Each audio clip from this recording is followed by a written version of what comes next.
Bismillahirrahmanirrahim. Alhamdulillahi rabbil alamin. Alhamdulillahilladzi bi ni'matihi tatimmus shalihat wa bi fadlihi tatanazzalul khairat wal barakat wa bi taufiqihi tatahaqqaqul maqasid wal ghayat. Ashhadu an la ilaha illallah wahdahu la syarikalah wa ashhadu anna Muhammadan abduhu wa rasuluhu la nabiyya ba'dah. Allahumma salli wa sallim wa barik ala sayyidina wa habibina wa nabiyyina Muhammad wa ala alihi wa ashabihi wa man tabi'ahu ila yaumil qiyamah. Ayyuhal ikhwah, uhayyikum bi tahiyyatil Islam, tahiyatan mubarakatan min indillah. Fassalamualaikum warahmatullahi wabarakatuh. Waalaikumsalam warahmatullahi wabarakatuh. Qala Allah Ta'ala fil Qur'anil Karim, a'udzu billahi minasy syaithanir rajim. Bismillahirrahmanirrahim. Ya ayyuhan الناس قد جاءتكم موعظة من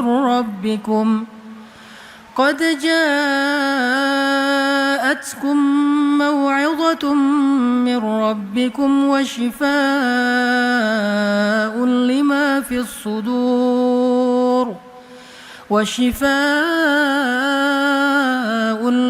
في الصدور وهدى ورحمة للمؤمنين. Sadaqallahul azim. Alhamdulillah, puji syukur kepada Allah Subhanahu wa taala. Kita pada malam tadi, kemudian subuh dan pagi ini Allah kumpulkan dalam sebuah majelis yang insya Allah bukan hanya diramaikan oleh anak-anak muda Gen Z, tetapi juga majelis ini adalah majelis yang diramaikan oleh para malaikat. Saya teringat kisah seorang sahabat dari Ansor yang terkenal dengan Ahlul Quran. Namanya sahabat Usaid bin Hudayr. Usaid bin Hudayr al-Ansari ini sahabat yang kalau baca Al-Quran itu banyak kejadian-kejadian yang aneh. Beberapa kali Usaid bin Hudayr membaca Al-Quran di kebun, terus tiba-tiba di atasnya terlihat seperti mendung dan gelap, sehingga akhirnya Usaid bin Hudayr menyudahi bacaannya karena takut kehujanan. Besok baca Al-Quran lagi, gelap lagi di atasnya, sampai beberapa kali seperti itu. Kemudian Usaid bertanya kepada Rasulullah SAW, "Ya Rasulullah, kenapa setiap sekali saya baca Quran itu kayak mendung?"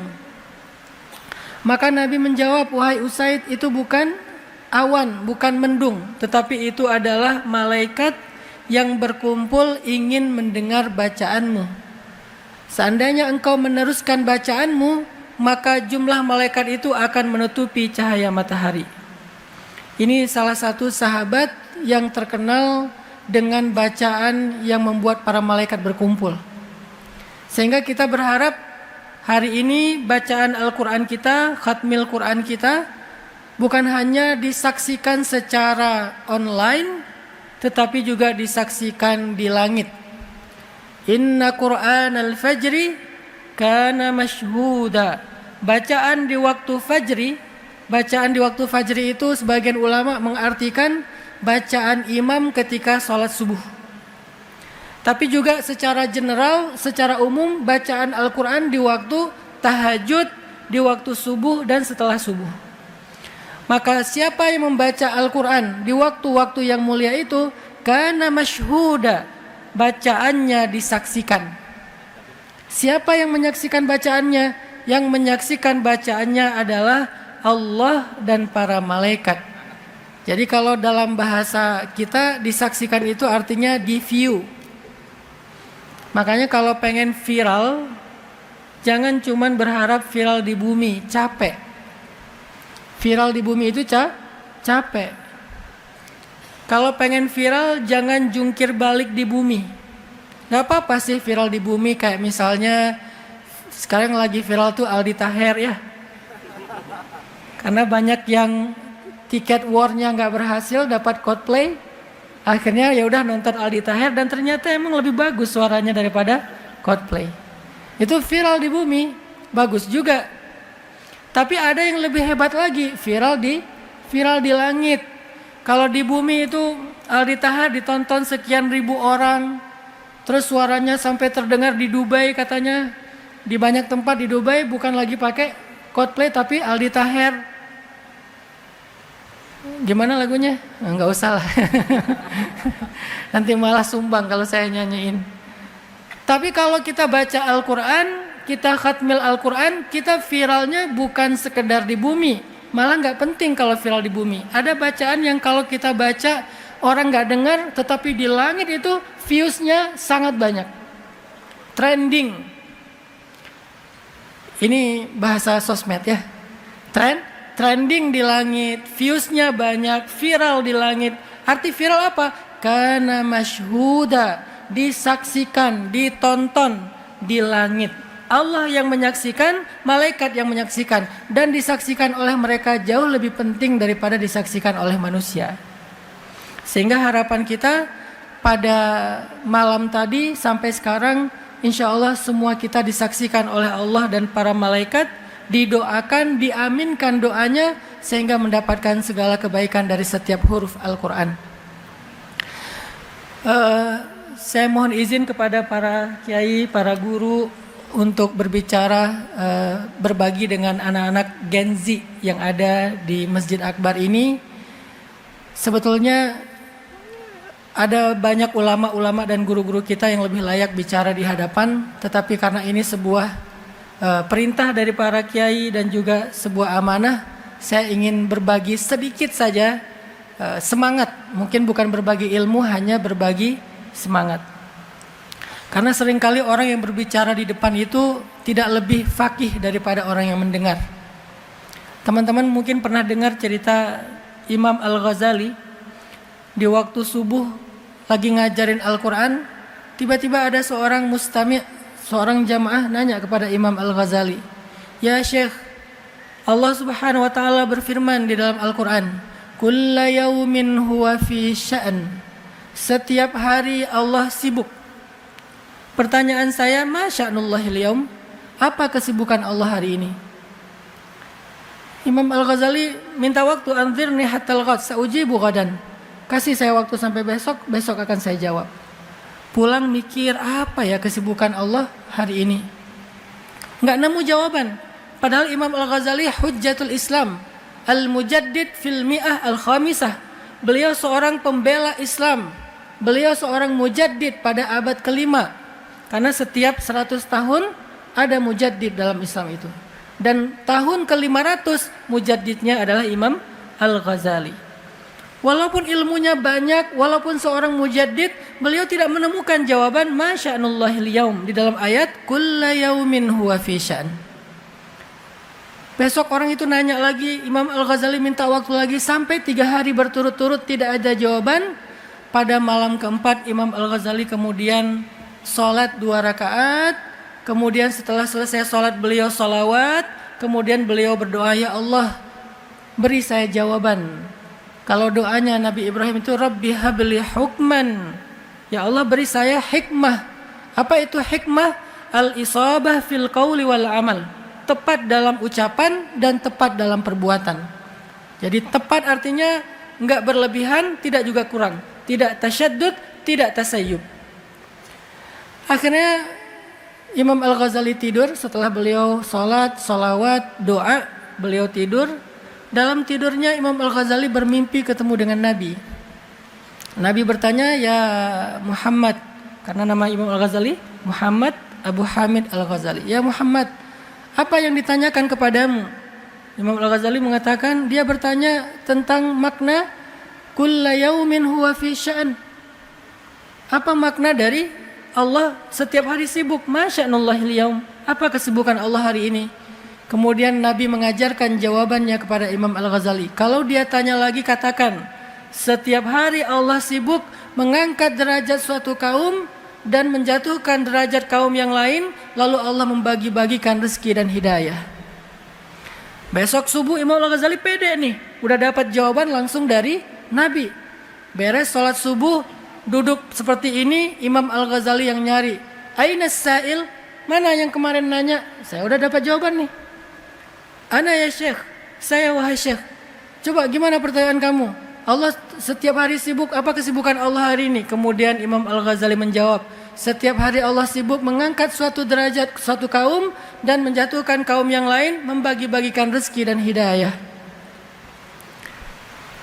Tiba-tiba orang itu mengatakan, ya Syekh, banyak-banyaklah berselawat kepada orang yang telah mengajarkan Anda jawaban itu di dalam mimpi. Barulah Imam Al-Ghazali sadar, beliau tidak lebih tahu dari yang bertanya. Bagaimana mungkin orang itu tahu isi mimpinya Imam Al-Ghazali, kecuali Allah membukakan kepadanya ilmu ladunni wa 'allamnahu min ladunna ilma. Kami ajarkan kepadanya dari sisi kami suatu ilmu atau ar-rusydu. Maka teman-teman yang dirahmati Allah Subhanahu wa taala, kalau kita merenungkan kisah-kisah yang berkaitan dengan Al-Quran itu luar biasa. Karena Al-Quran itu adalah sumber segala inspirasi. Kalau kita baca di dalam pembukaan surat Al-Baqarah yang terkenal, itu ada kalimat dzalikal kitab la raiba fi. Dulu saya di Al-Azhar di Mesir itu ngambil jurusan tafsir Al-Quran. Jadi salah satu cara kita memahami ayat itu adalah dengan mengaitkan ayat satu dengan ayat yang lain. Dan yang paling gampang adalah mengaitkan ayat sesuatu dengan yang sebelumnya dan sesudahnya. Itu cara kita mentadabburi Al-Quran. Munasabah atau hubungan antara satu surat dengan surat yang di sebelahnya, baik sebelum atau sesudahnya. Hubungan satu ayat dengan ayat sesudahnya atau sebelumnya. Coba kita perhatikan metode ini dalam memahami Al-Quran. Kenapa ada kata-kata dzalikal kitab? Dulu ketika istri saya ngambil S2 tafsir juga di Al-Azhar, mereka baca satu kitab namanya kitab Mughnil Labib. Itu kitab tentang bedah kata-kata dan huruf-huruf Al-Quran. Dan memang agak rumit kitab ini. Saya pernah membaca kitab tersebut dan memahami kenapa ada kata dzalik. Kenapa ada kata ismul isyarah itu.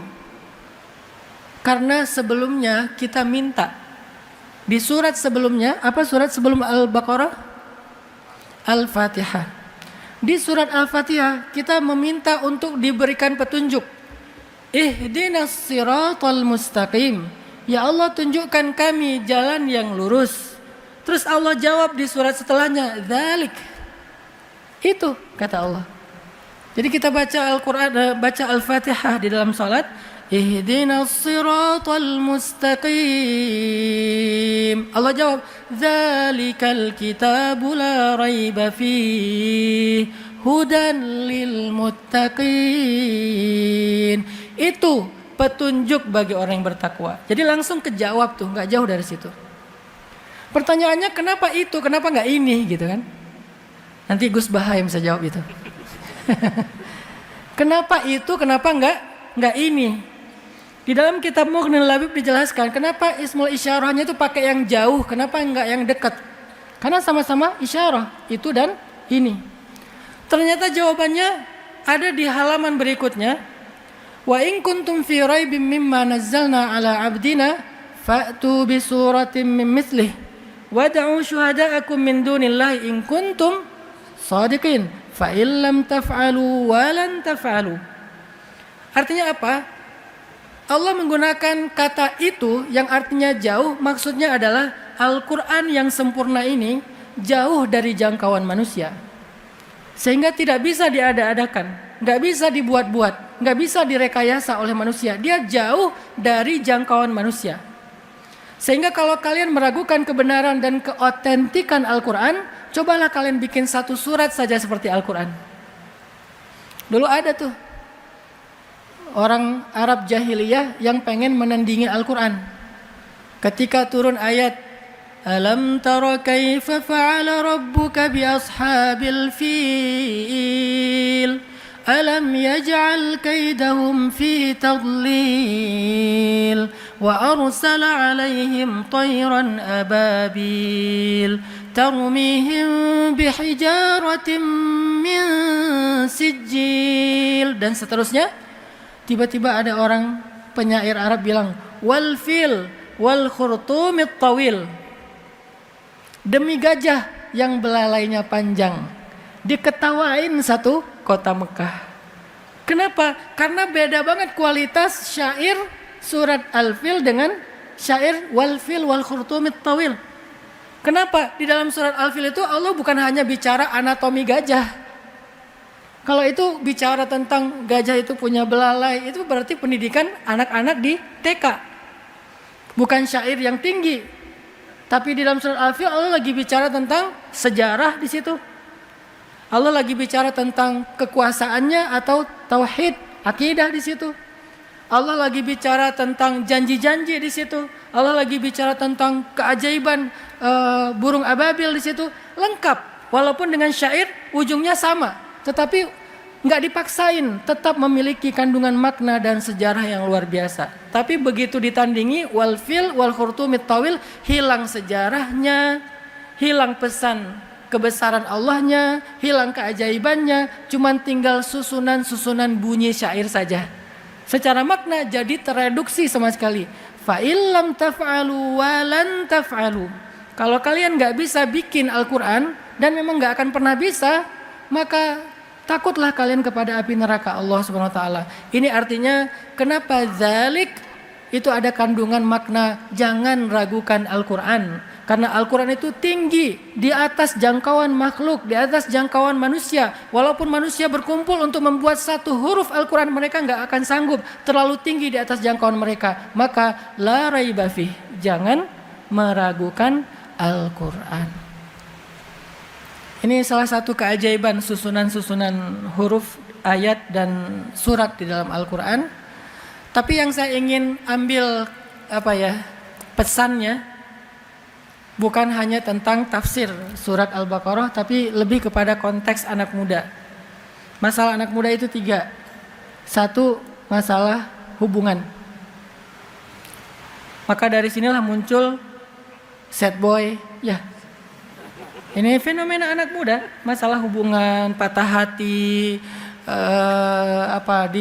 ditikung temen, dianggurin, di PHP-in, diharkosin, apalagi di unfollow, left group, akhirnya bikin grup baru. Tadinya grupnya 10 orang, akhirnya bikin lagi grup 9 orang, pecah lagi jadi 8 orang, pecah lagi, lama-lama grup masing-masing dia admin, dia juga member. Ada 10 grup. Ini masalah hubungan, baik hubungan dengan orang yang dicintai maupun dalam pertemanan. Ini masalah anak muda. Sehingga apa petunjuk Al-Quran dalam konteks masalah dalam isu hubungan? Sehingga kita punya petunjuk dari Al-Quran, dzalikal kitab la raiba fihi hudan lil muttaqin, seperti yang kita minta di Al-Fatihah. Sebagai anak muda, ketika kita lagi galau, kita baca Al-Fatihah, ihdinas siratal mustaqim. Ya Allah, saya lagi galau, beri saya petunjuk. Wa wajadaka dhallam fahada. Bukankah Allah mendapatimu dalam keadaan tersesat lalu Allah memberi petunjuk? Sesat di sini dalam konteks ayatnya bukan sesat akidah, tapi tersesat di tengah padang pasir karena terjadi badai, nggak tahu jalan pulang ke Mekah.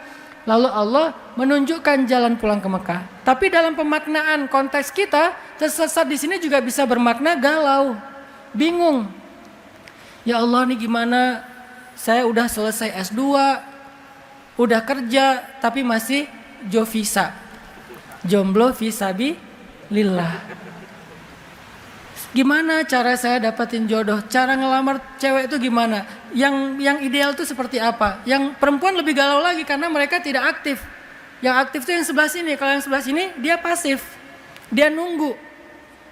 Nggak boleh dia caper-caperan di TikTok. Apalagi pakai filter sampai 10. Akhirnya bukan jadi orang asli, jadi avatar ya. Saking banyaknya filter. Nah ini galau nih. Maka dalam konteks kita galau, pemaknaan terhadap ayat ihdinas siratal mustaqim adalah, ya Allah saya lagi galau, beri saya petunjuk. Galau dalam isu apa? Dalam isu jodoh, dalam isu hubungan. Sehingga tidak ada lagi orang yang kemudian kena mental. Ini salah satu isu anak muda hari ini. Mental issue, mental illness. Mulai dari stres, depresi, akhirnya kena penyakit mental kayak bipolar disorder atau skizofrenia yang lebih parah lagi sampai menyakiti orang lain. Kan banyak sekarang varian penyakit mental. Penyebabnya kenapa? Penyebabnya tadi, penyebabnya galau. Halu'a, idza massahu syarr jazu'a, wa idza massahul khair manu'a. Terus gimana caranya biar dia mendapatkan irsyadat? Dia berdoa di dalam surat Al-Fatihah, ihdinas siratal mustaqim. Atau dia berdoa di dalam surat Al-Kahfi, suratnya anak muda, Rabbana atina min ladunka rahmah wa hayyi' lana min amrina rasyada. Ya Allah, beri saya petunjuk dalam urusan saya. Urusan saya apa sekarang? Masalah jodoh. Maka coba kita ambil petunjuk Al-Quran sesuai dengan masalah kita. Dan semuanya ada di dalam Al-Quran. Ini level berikutnya dari orang yang membaca Al-Quran dengan hakut tilawah. Setelah kita membaca dengan bacaan yang benar, tajwid yang benar, irama yang benar, suara yang benar. Apa suara yang benar dalam membaca Al-Quran? Dengan suara yang sedih. Banyak orang bertanya, Ustadz gimana cara baca Quran yang bagus? Apakah harus ikut musabaqah dulu? Bagus kalau bisa ikut musabaqah. Tapi kan gak semua orang beruntung. Alhamdulillah saya beruntung ketika kecil bertemu dengan guru mujawwad atau tajwid. Akhirnya saya ikut musabaqah kecamatan, kabupaten, provinsi, nasional. Karena mungkin takdirnya seperti itu. Tapi banyak orang yang gak seberuntung itu dapat ikut musabaqah. Apakah dia bisa baca Al-Quran yang indah? Bisa. Tapi vokalnya flat. Dia gak ada bakat-bakat dangdutnya. Bisa gak baca Quran? Karena biasanya ini agak-agak India dangdut gitu kan. Sementara dia anaknya indie banget. Anak senja banget lah. Gimana cara anak senja baca Quran tapi indah? Gak usah pakai irama yang aneh-aneh. Bacalah dengan huzan, dengan sedih, maka indahlah bacaan kita. Karena kata Nabi, Al-Quran itu turun dalam keadaan sedih, maka sebaik-baik bacaan itu yang membacanya dengan sedih. Setelah kita sempurnakan hakut tilawah, membaca Al-Quran dengan bacaan yang benar, maka berikutnya levelnya adalah bagaimana mentadabburi Al-Quran, memahami pesan-pesan Al-Quran, memahami pesannya teman-teman, bukan hanya memahami teksnya. Itu yang disebut dengan al-fiqh. Karena kata para ulama, mal farqu bainal fahmi wal fiqh? Apa bedanya faham dengan fikih? Dua-duanya ilmu. Ada ilmu faham, bahasa Indonesianya faham, bahasa Arabnya fahmun. Ada ilmu fikih. Mal farqu bainahuma, bainal fahmi wal fiqh? Kata ulama, al-fahmu ma'rifatu ma'nal lafzi, wal fiqhu ma'rifatu muradil mutakallim. Faham itu artinya memahami teks, makna dari ucapan. Sedangkan al-fiqhu memahami maksud dari yang berucap. Kayak misalnya saya bilang, pagi ini udaranya sejuk ya misalnya. Itu secara al-fahmu, Ustadz lagi ngomong udaranya sejuk, udah segitu aja. Tapi secara al-fiqhu, apa maksudnya Ustadz ini bilang sejuk? Oh mungkin minta rompi. Ternyata ada rompi, Genzi alhamdulillah jadi hangat. Itu namanya al-fiqhu. Ketika Nabi membaca surat Al-Maidah di Haji Wada, Al-yawma akmaltu lakum dinakum wa atmamtu alaikum ni'mati wa raditu lakumul islam madina. Semua sahabat bertakbir, Allahu Akbar. Ini berita gembira, Islam sudah sempurna, dakwah sudah selesai. Abu Bakar menangis. Lalu Umar bertanya, ya Abu Bakar, ma yubkik? Wahai Abu Bakar, kenapa kamu nangis? Kata Abu Bakar, ya Umar, selain berita gembira ini juga berita duka. Kenapa? Karena kalau dakwah sudah selesai, tugas Nabi sudah selesai, berarti Nabi sebentar lagi akan kembali kepada Allah. Baru yang lain ikut menangis. Yang lain fahmun, Abu Bakar fikhun. Sehingga ketika kita membaca Al-Quran, hanya membaca terjemah, berarti kita fahmun. Kalau kita nggak tahu apa pesan praktisnya dalam kehidupan kita, berarti kita belum faqih terhadap ayat tersebut. Maka ambillah ayat-ayat secara bertahap, nggak mungkin sekaligus juga karena Al-Quran itu sangat banyak ayatnya dan kita nggak bisa sekaligus. Ambillah secara konteks kehidupan kita, apa pesan Al-Quran. Bahasa anak muda, life hacks-nya Al-Quran. Bukan cuman quote of the day. Kalau quote kan cuman fahmun. Kalau life hacks itu aplikatif, berarti fikhun. Banyak orang yang quote-nya Al-Quran. Apa quote-nya? Quote-nya misalnya Iza zulzilatil ardu zilzalah. Karena lagi terguncang misalnya. Itu quote. Tapi life hacks-nya dari itu apa? Nah, pesan praktisnya apa? Ini yang kita coba tadabbur. Sehingga ketika kita punya masalah hubungan, masalah perasaan, lagi patah hati, lagi sedih, pengen membangun hubungan yang benar dengan lawan jenis, mana pesan-pesan life hacks-nya ayat Al-Quran untuk kita aplikasikan dalam kehidupan kita? Banyak. Ada satu surat, ada satu paragraf, ada satu ayat. Khusus buat teman-teman Gen Z yang masih jomblo. Di dalam Al-Quran ada banyak surat yang ngomongin tentang kalian. Banyak surat yang bicara tentang jomblo fisabilillah. Banyak. Salah satunya adalah kalau yang untuk cowok-cowok nih, Suratul Yusuf. Surat Yusuf. Kemudian Suratul Qasas. Surat Toha. Surat Yusuf bicara tentang seorang nabi yang single, yang belum punya pasangan, tapi digoda oleh seorang perempuan yang cantik. Godaannya tuh berat loh. Godaannya tuh bukan sekedar scrolling TikTok pakai akun fake, bukan. Itu mah gampang, tinggal scrolling aja lewat dia kan. Walaupun scrollingnya nggak rela gitu, aduh berat banget mau scrolling, astagfirullahaladzim, balik lagi, ya udahlah di screenshot dulu. Itu ujiannya, varian dari ujian Nabi Yusuf, cuman kita lebih ringan. Nabi Yusuf diujinya, perempuan itu ada di satu ruangan, Nabi Yusuf ada di ruangan yang sama, lalu dikunci pintunya. Kemudian perempuan itu juga cantik, perempuan itu wahammat bihi. Perempuan itu sangat tertarik kepada Yusuf, wahamma biha, dan Nabi Yusuf juga tertarik kepada dia. Kalau bukan karena melihat petunjuk dari Allah, artinya kondisinya sangat mendukung.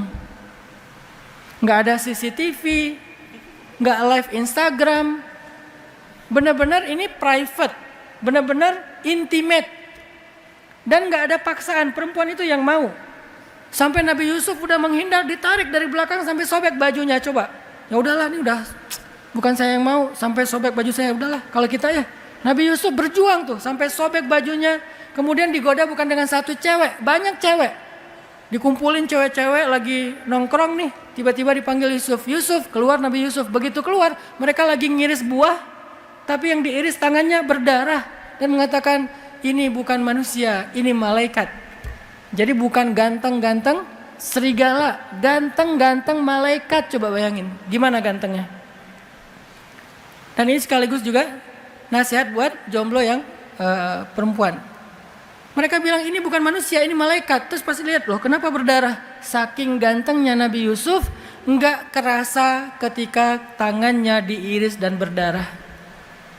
Kalau pengen ngerasa paling ganteng se-Surabaya, coba kasih jarum pentul ke sebelah, ke cewek. Mbak, ini jarum pentul. Enggak kok, jilbab saya aman. Enggak, pegang aja dulu. Terus coba lihat wajah saya sambil nusuk jari mbak. Kalau mbak sakit, berarti saya jelek. Kalau nggak sakit, berarti saya ganteng. Bisa dipastikan sakit. Bukan hanya sakit, tetanus tuh. Saking parahnya kita.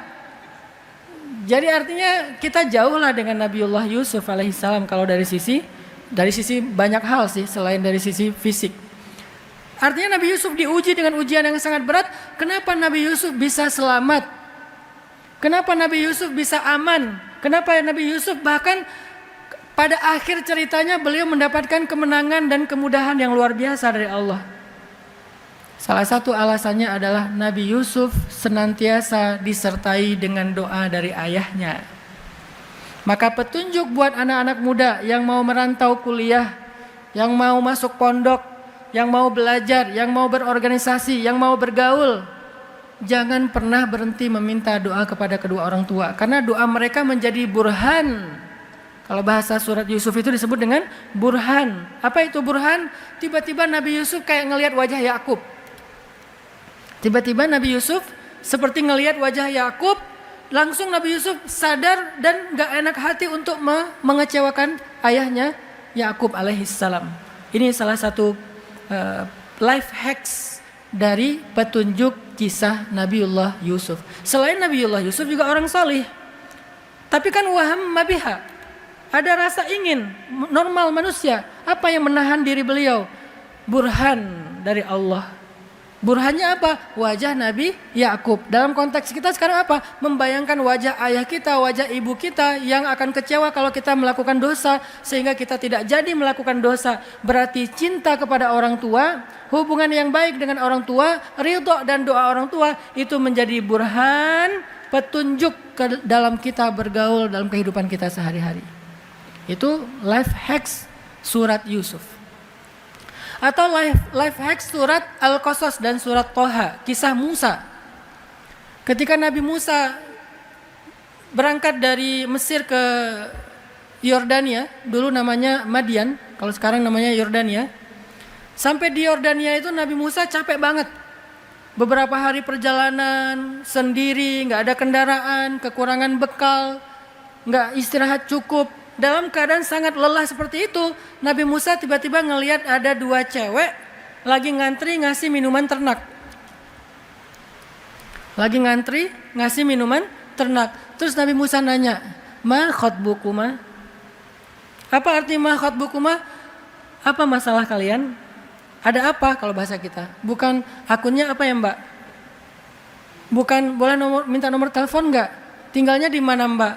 Mbak, udah punya pacar belum? Dan seterusnya. Enggak, cuma nanya ma khatbukuma. Fokus kepada masalahnya. Apa masalah kalian? Mereka mengatakan, ayah kami sudah tua, gak bisa menggembala, dan kami juga gak bisa ngasih minuman ternak kami sebelum laki-laki itu pada selesai. Jadi kami ngantri. Nabi Musa bilang, biarkan saya membantu. Akhirnya diambil timba-timba yang besar. Nabi Musa turun ke bawah ngambil air, ngasih kepada ternak 1, 2 sampai sekian puluh, sekian ratus. Selesai, perempuan itu pulang. Nggak ada PDKT, nggak ada caper-caperan, nggak ada gombal-gombalan. Ayah kamu tukang las ya? Bukan. Oh bukan ya? Ya udah ganti. Yang standar lah ya, yang udah template gitu. Nggak ada pembicaraan apa-apa. Perempuan itu pulang, Nabi Musa duduk di bawah pohon. Kemudian Nabi Musa berdoa, Rabbi inni lima anzalta ilayya min khairin faqir. Ya Allah, saya sangat butuh kebaikan yang Engkau turunkan kepada saya. Apa kebaikannya? Jodoh.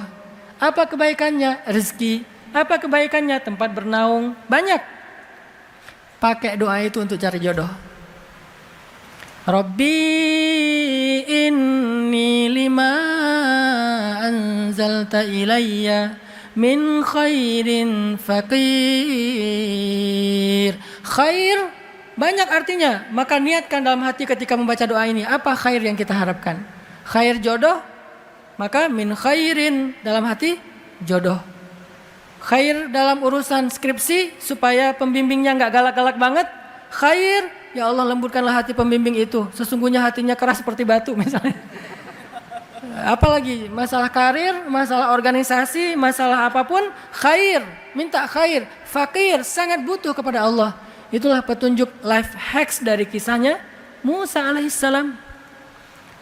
Baru habis doa kayak gitu, tiba-tiba salah satu dari perempuan itu datang menghampiri Musa. Tamshi ala istihya, jalan malu-malu. Ini life hacks buat cewek-cewek jomblo fisabilillah. Istrinya Nabi Musa, kenapa bisa dapat cowok keren kayak Nabi Musa? Sekeren apa Nabi Musa? Nabi Musa itu dikenal dengan istilah qawiyun amin. Kuat dan amanah. Amanah di sini artinya bertanggung jawab sebagai suami, enggak mentelantarkan keluarga. Dia seorang suami ideal, ayah yang ideal, family man banget. Kalau kuat, orangnya itu berusaha, enggak mudah menyerah, bekerja keras dan seterusnya. Kenapa perempuan ini begitu beruntung mendapatkan imam seperti Nabiullah Musa? Karena dia adalah ratu. Karena dia adalah perempuan istimewa. Tahu nggak mahkotanya perempuan itu apa? Mahkotanya perempuan al-haya, sifat malu. Sehingga makin banyak atau makin besar rasa malunya, semakin tinggi derajat perempuan. Semakin tinggi derajat dia, semakin tinggi pula standar imam yang Allah untuk jodohkan kepada dia. Makanya kalau pengen dapat imam yang kelasnya kelas orang qawiyun amin, orang yang solih, maka jadilah perempuan yang malu. Tamshi ala istihya, jalan aja malu-malu, apalagi di depan kamera. Kalau depan kamera, apalagi punya partai sendiri namanya partai goyang misalnya, di TikTok jadi pargoy ya, berarti dia tidak tamshi ala istihya, tidak punya sifat malu. Kalau dia nggak punya sifat malu, wajar ketika datang imam, imamnya juga standar pasaran, nggak terlalu istimewa. Tapi karena perempuan ini, makanya kalau kita baca Al-Quran itu teliti kata-katanya, di setiap kata itu ada life hacksnya. Kenapa Allah menyebutkan kalimat cara dia jalan? Kenapa nggak ngomong aja perempuan itu datang ke Musa, kan selesai. Kenapa begitu detail dibahas tentang cara jalannya? Pasti ada life hacksnya di situ, ada fikihnya di situ. Berjalan malu-malu, faham fikihnya apa? Jadilah perempuan yang pemalu. Makanya baca Quran jangan cuman faham, baca juga fikihnya, apa muradnya, apa maksudnya. Kenapa dia tamshi ala istihya? Kenapa perempuan itu jalannya malu-malu? Aduh gimana ya ngomongnya ya? Aduh nggak enak nih, orang asing lagi, mundur lagi, maju lagi, aduh gimana ya? Setelah lama akhirnya datang, fulan, ayah saya ngundang kamu ke rumah mau ngomong makasih. Nabi Musa juga orang yang menjaga kehormatan, menghargai perempuan itu. Oh iya, akhirnya jalanlah mereka. Nabi Musa jalan di depan, perempuan itu jalan di belakang. Ini tutorial jalan yang bukan muhrim. Laki-laki di depan, perempuan di belakang. Karena kalau perempuan di depan, laki-laki di belakang akan membahayakan pandangan laki-laki. Apalagi pas naik eskalator di mall. Sampai segitu life hacks Al-Quran. Jadi kalau ada cewek naik eskalator, kalian jangan nempel di dua anak tangga. Tutorialnya tuh jangan hanya tutorial pandemi. Beri jarak 4 anak tangga misalnya ya. Kan tutorial pandemi ya, bagus kan? Ini ada yang juga tutorial Al-Quran. Kalau bisa agak jauh supaya kita tidak langsung melihat tubuh perempuan yang ada di depan kita. Walaupun dia berhijab. Tapi kan pandangan laki-laki itu tembus pandang. Mau kalian pakai sarung goni apa segala macam tembus. Nggak perlu dia pakai kacamata yang 3D atau apa, itu udah tembus tuh. Basirah banget kalau dalam bab itu. Kasyaf langsung. Makanya dijaga jaraknya, laki-laki di depan, perempuan di belakang. Tapi kan nggak tahu rumah Ustadz, memang udah di Sherlock. Kan Nabi Musa nggak tahu rumahnya perempuan itu di mana. Gimana caranya? Kan nggak ada Sherlock dulu. Tinggal dikasih tahu setelah 100 meter belok kanan. Di perempatan ngambil yang kiri. Kan gitu ya, tinggal dikasih tahu dari belakang. Mas belok kiri, belok. Mas belok kanan, belok. Mereka menjaga sama persis seperti keadaan ketika Sayyidah Aisyah pulang bersama dengan Sofwan bin Mu'attal dalam sebuah perjalanan gara-gara Sayyidah Aisyah ketinggalan rombongan. Nggak ada satu kata pun yang mereka bicarakan. Sayyidah Aisyah duduk di atas onta, Sofwan berjalan di bawahnya sambil menarik onta, tapi Sofwan nggak noleh ke belakang sedikit pun, nggak nanya, Mbak mau mampir di warung Padang dulu, lapar kan? Nggak apa-apa saya yang traktirin. Enggak sama sekali. Diam sepanjang jalan. Itu aja masih kena fitnah sama orang munafik. Padahal udah diam loh, sangat menjaga muru'ah. Udah menjaga kehormatan. Tapi ternyata bisa juga. Artinya inilah sifat perempuan yang layak untuk seorang Nabi Musa alaihissalam. Dia jalan malu-malu, dia ngomong malu-malu. Akhirnya Nabi Musa datang ke rumahnya. Pas datang ke rumahnya, nih ada adegan lagi nih. Setelah ayahnya bicara dengan Musa, ayahnya ke belakang ngomong sama putrinya, putrinya ngomong gini, ya abati, istajir. Wahai ayah, pekerjakan dia. Inna khaira man istajarta al-qawiyul amin. Orang yang paling baik untuk engkau pekerjakan adalah orang yang qawiyun amin. Secara fahmun, ini secara ilmu faham, kan perempuan ini lagi ngasih tahu laki-laki itu qawiyun amin ya. Tapi ayahnya bukan seorang yang fahim, tapi faqih. Ayahnya ngerti, oh anaknya tertarik dengan laki-laki tersebut. Itu bahasa elegannya. Kalau bahasa standar kita, ayah nikahin dia sama aku dong. Itu ideal banget tuh, calon ini aku banget, Jungkook banget lah pokoknya. Mirip Jungkook, udah Musa pasti lebih keren daripada Jungkook. Tapi dia gak ngomong, ya ayah nikahin aku sama dia, dia kayaknya suami ideal, ayah aku udah follow dia loh. Tapi mintain dia untuk fallback dong. Nggak ngomong sevulgar itu. Kenapa? Mereka orang yang elegan. Ngomongnya itu dengan bahasa kode. Yang hanya bisa difahami dengan fikhun. Tidak dengan fahmun. Apa fahmunnya? Kata anaknya, dia laki-laki yang kuat dan amanah. Pekerjakan dia untuk menggantikan ayah mengurus ternak. Itu fahmun. Tapi fikhunnya, ternyata anak saya untuk pertama kalinya memperhatikan laki-laki. Dan ini laki-laki yang layak untuk dia. Kayaknya dia berkenan. Langsung ayahnya maju lagi ke depan. Ngomong, wahai Musa, maukah engkau menikahi salah satu dari putriku? Lihat adegan dialog Al-Quran yang sangat elegan. Gak ada dialog vulgar yang sederhana. Gak ada, semuanya elegan. Dalam elegan itulah kita membaca sejarah. Bacalah sejarah dengan karakter sejarah. Jangan hanya dengan karakter kekinian. Akhirnya kita salah paham terhadap sejarah. Bacalah sejarah dengan karakter sejarah. Dengan tabiat sejarah. Dengan kultur sejarah. Ternyata sejarah Nabi Musa dan istrinya adalah sejarah tentang elegannya seorang perempuan.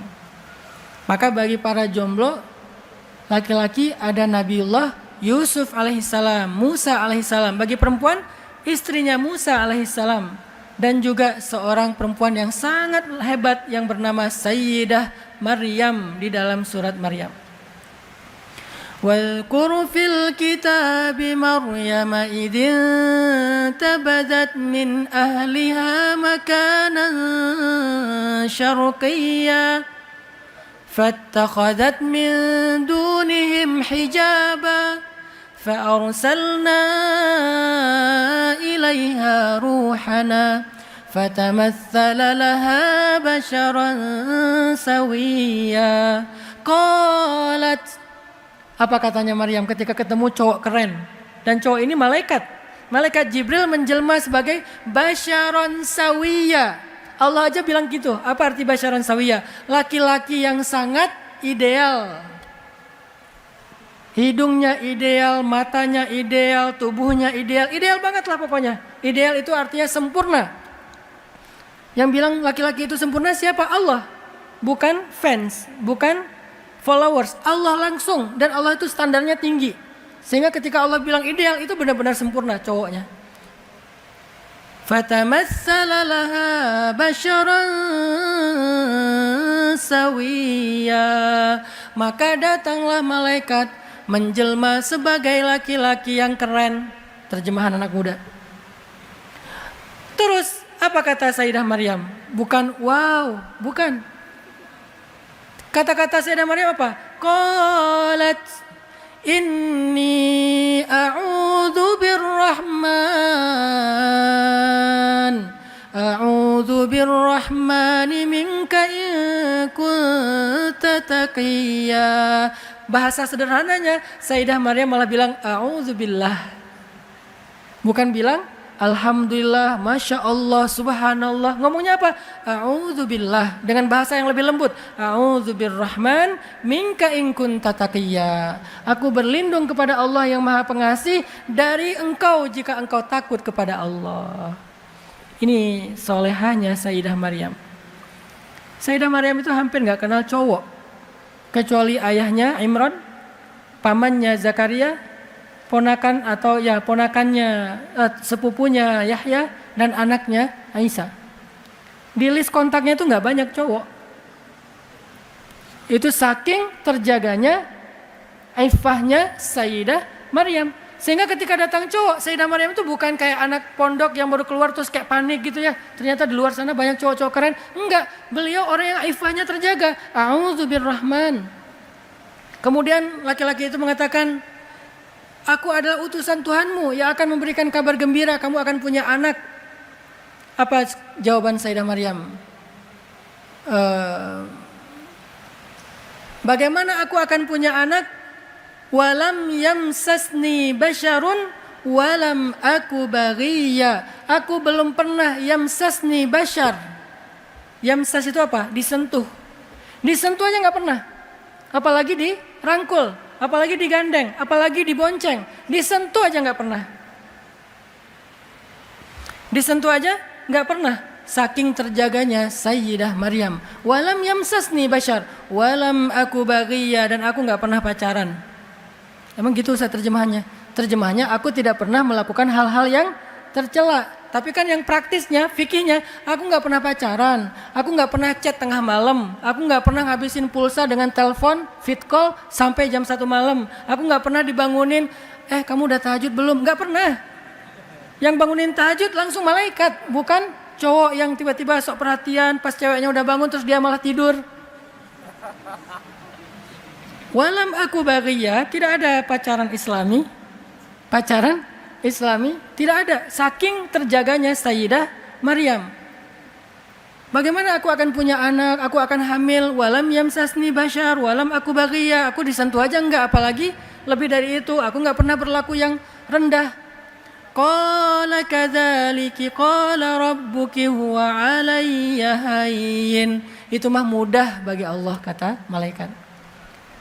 Akhirnya Sayyidah Maryam hamil nggak punya suami. Hamil tanpa ada laki-laki. Allah meniupkan ruh ke dalam rahimnya. Singkat cerita, lahirlah Sayyidina Isa alaihissalam. Mulailah Sayyidah Maryam mikir, nih gimana cara bawa pulang Isa ke rumahnya. Nanti viral. Orang-orang Bani Israel itu tukang bully. Salah satu spesialisasi orang Bani Israel itu suka ngebully. Para nabi dibully, para solehin dibully, bahkan dibunuh. Salah satunya Habib An-Najjar di dalam surat Yasin. Ketika dia membela nabi yang sedang dibully, malah dia yang dibunuh. Sehingga kemudian dia mendapatkan kemuliaan di sisi Allah. Sayyidah Maryam mikir, nih gimana kalau saya viral, kalau saya trending, kalau saya dibully, kalau saya diusir dan seterusnya. Sebelum Sayyidah Maryam pulang, Allah memberikan briefing kepada Sayyidah Maryam. Kalau kamu ketemu dengan orang, katakan aku lagi puasa ngomong, aku tidak akan komen hari ini. Di sini ada life hacks. Kalau kita di head speech di sosial media, jangan pernah nge-replay. Ini life hacksnya Sayyidah Maryam. Kalau kita di head speech di sosial media, jangan pernah nge-replay. Jangan pernah ngebales, jangan pernah berdebat di sosmed, apalagi saling menghina. Jangan, kenapa? Karena teladan dari Sayyidah Maryam ketika dibully adalah diam. Kalau kita diam nanti makin rame. Gak apa-apa, biar Allah yang akan membela. Karena kita membela diri susah. Biar Allah yang membela. Jangan di-replay komen-komennya. Dia bilang sesat, bilang apa segala macam, diamin aja. Memang saya pernah mereplay komen orang yang gak suka sama saya di sosmed? Gak pernah. Kok baiat, baru syahadat, selama ini gak Islam? Gak saya komen, gak saya reply, biarin aja. Karena dia gak ngerti. Ya udah saya diamin aja. Nanti gimana? Biar Allah yang menjelaskan. Saya tugasnya hanya tabayun sekali dengan santun, selesai. Jangan berdebat. Karena itu yang dilakukan Sayyidah Maryam, itu yang dilakukan Sayyidah Aisyah ketika difitnah hadisul ifki. Apakah Sayyidah Aisyah membalas? Enggak. Kata Sayyidah Aisyah, ashku bathi wa huzni ilallah wallahul musta'an ala ma yasifun. Atau ala ma tasifun. Aku curhat sama Allah aja deh, biar Allah yang akan melindungi aku dari fitnah kalian. Akhirnya kata Allah, jangan ngomong wahai Maryam, diam aja. Falan ukallimal yauma insiya. Hari ini aku enggak akan bicara apa-apa. Ketika Sayyidah Maryam datang ke Baitul Maqdis, fa'atat bihi qaumaha tahmiluh, maka datanglah Maryam kepada kaumnya sambil menggendong bayinya. Qalu mulailah komen itu, mulailah bulian itu. Qalu ya Maryam laqad ji'ti syai'an fariya ya ukhta Harun ma kana abuki imra'a saw wa ma kanat ummuki baghiya. Itu hanyalah simbol dari buliannya orang Bani Israel yang Allah sebutkan di dalam Al-Quran. Sebetulnya buliannya panjang, tapi kan Al-Quran bukan ayat-ayat yang menjelaskan tentang bulian secara detail, hanya diambil simboliknya aja. Contoh, intinya mereka ngebully Maryam. Maryam, kamu pembawa celaka, kamu membawa keburukan bagi negeri kami. Ini negeri yang suci, kamu tuh ternoda, bla bla bla bla bla. Habis dihina Sayyidah Maryam. Ada akun real, ada akun fake, semuanya ngehina Sayyidah Maryam. Pas dilihat followernya cuma 0, posting 0, tapi ngomongnya vokal. Mulai sekarang kami unfollow kamu. Ya silakan. Nah, ini Maryam dihina habis-habisan. Apa jawaban Maryam? Fa'asyarat ilaih. Sayyidah Maryam cuma ngasih isyarat kepada bayinya. Asyarat, isyarat. Nggak ngomong, cuma ngasih isyarat. Maksudnya apa? Tanya aja sama bayi saya. Makin marah mereka, makin menjadi-jadi mereka. Qalu kaifa nukallimu man kana fil mahdi sabiyya. Maryam, ternyata kamu udah gila ya. Masa kami disuruh ngomong sama bayi yang masih digendong ibunya? Emang dia bisa ngomong? Tiba-tiba Allah membela Sayyidah Maryam. Allah yang mengklarifikasi. Tiba-tiba bayi itu bisa bicara. Qal, bayi itu bicara. Inni abdullah ataniyal kitaba wa ja'alani nabiyya wa ja'alani mubarakan aynama kuntu wa awsani bis salati waz zakati ma dumtu hayya wa barran biwalidati wa lam yaj'alni jabbaran shaqiyya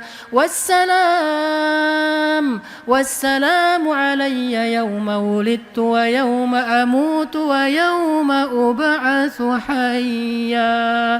Bayi bisa ngomong sepanjang itu, coba bayangin. Panjang kan kayak khutbah Jumat? Fasih banget lagi bahasanya. Bukan mama, mimi, enggak. Panjang. Inni Abdullah ataniyal kitab wa ja'alani nabiyya wa ja'alani mubarakan aina ma kuntu wa awsani bis shalah waz zakah ma dumtu hayya. Masih banyak kalimatnya. Tiba-tiba semuanya kaget. Dan ada kalimat yang sangat detail di situ. Wa barram biwalidati. Harusnya apa? Wa barram biwalidayya. Aku disuruh berbakti kepada ibuku, enggak disuruh berbakti kepada kedua orang tuaku. Artinya apa? Aku emang enggak punya ayah. Aku diciptakan tanpa ayah, cuma punya ibu. Sehingga kalimatnya wa barram biwalidati. Kok bisa bayi tahu hal-hal kayak gini? Mukjizat dari Allah. Keajaiban dari Allah. Kok bisa datang keajaiban? Karena dia diam ketika dia dihina. Wa idza marru bil lagwi marru kirama. Kalau dia dihina dia mengatakan salaman. Dia enggak mau berdebat di sosial media sehingga Allah membela dia dengan cara yang lebih indah. Maka ambillah pesan-pesan life hacks dengan konteks anak muda di dalam banyak ayat-ayat Al-Qur'an. Al-Qur'an banyak sekali petunjuk untuk para pemuda, tetapi karena waktu kita terbatas, kita cicil aja insya Allah. Mudah-mudahan di lain waktu kita ada kesempatan ngobrol, sharing seperti ini lagi. Kita bedah-bedah lagi nanti ayat-ayat pemuda, ayat-ayat tentang isu yang lain. Kalau tadi isunya tentang hubungan, masih ada isu tentang entertain. Anak muda itu 3 isunya. Hubungan, entertain, karir. Karir itu sekolah, ujian, skripsi, sidang, kerja, di lamaran kerja dan seterusnya. Jadi hubungan, apalagi entertain, hiburan, hobi dan seterusnya, dan karir. Tadi kita udah membahas sedikit tentang ayat-ayat masalah hubungan, masalah akhlak. Semoga ini bisa menjadi petunjuk dalam hidup kita. Barakallahu fikum. Wassalamualaikum warahmatullahi wabarakatuh.